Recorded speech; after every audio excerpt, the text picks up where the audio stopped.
Ces derniers temps, j'ai traversé de nombreuses situations exceptionnelles qui ont fait ressurgir sur mon coussin de méditation pendant ma pratique des bribes de mon passé. Des événements qui ont eu pour conséquence de déclencher une vision très nette et très précise des étapes marquantes de mon histoire. Alors si aujourd'hui, ici et maintenant dans cette vidéo, je vais te partager les tendances marquantes de cette revisite du passé, ce n'est pas du tout pour les refaire vivre pour moi puisque c'est déjà fait. Car comme tu pourras le constater à la toute fin de cette vidéo, le passé ne prend du sens véritablement que lorsqu'il est accepté et qu'il débouche sur un nouvel instant présent.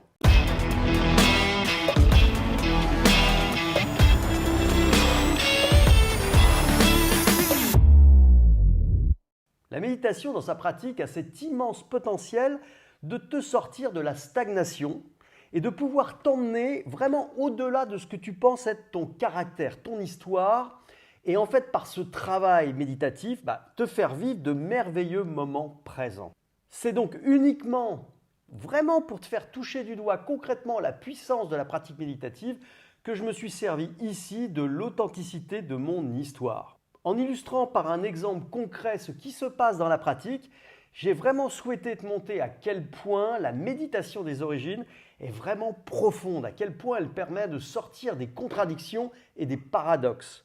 À quel point c'est vraiment une psychanalyse du silence qui débouche sur une libération et une immense spiritualité.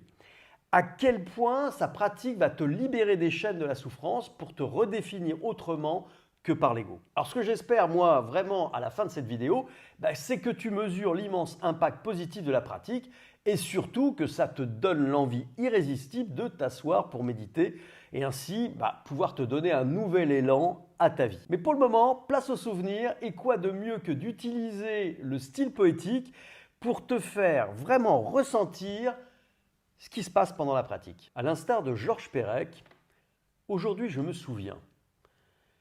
Je me souviens de l'enfant solitaire qui cherchait à comprendre le monde qui l'entourait pour s'y relier.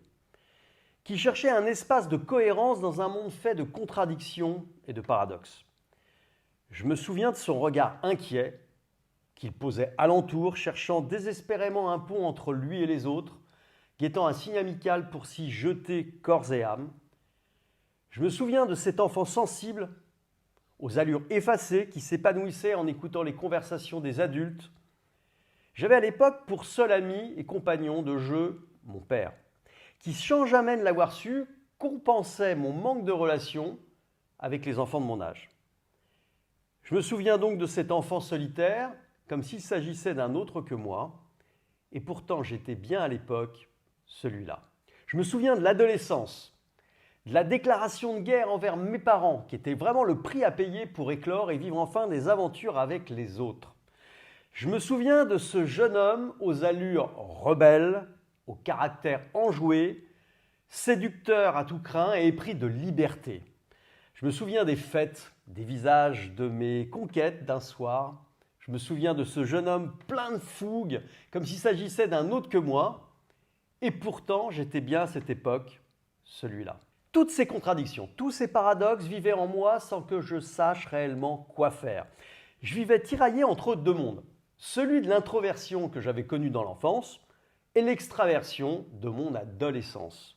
Dans cette période, je pensais avoir réussi à tordre le cou définitivement au Dr Jekyll et je pensais vivre en contrepartie pleinement et impunément la vie de Mr Hyde. Mais bien sûr, il ne s'agissait que d'un miroir aux alouettes parce que les symptômes trahissaient cette nouvelle façon de me vivre. En fait, ce qui se passait, c'est que je reproduisais le plus souvent dans ma vie le jeu des contradictions que je subissais et je ne vivais pas le bonheur. Je n'avais pas encore confronté ce qui m'opposait. Je subissais, je récoltais les fruits amers de ces oppositions. Puis c'est le tour de mes premiers véritables pas vers l'introspection, vers la recherche du « qui suis-je ». Je revois en vrac, sans chronologie, sans ordre établi, les premières de couverture de mes recherches. Les Freud, les Jung, les Lacan, les Nietzsche, les Dogen, les Céline, les Carnegie, les Tony Robbins, les Lao Tse. Ça défilait comme ça, comme une cascade du savoir. Mais également, la valse des divans, les bancs des amphis, les formations en tout genre et surtout mes premières assises en méditation. Je revois clairement et nettement Cette silhouette encore malhabile sur son coussin de méditation en train d'apprendre la posture juste. Je peux même encore ressentir la force des tempêtes sous son crâne en ébullition. Je me souviens de ce jeune homme en colère, comme s'il s'agissait d'un autre que moi. Et pourtant, j'étais bien à l'époque celui-là. Et enfin, je me souviens de cette silhouette solide, toujours assise sur son zafou quelques années plus tard, qui après avoir oublié sa question « Qui suis-je ?», a trouvé sans chercher la réponse à « Qui sommes-nous ?»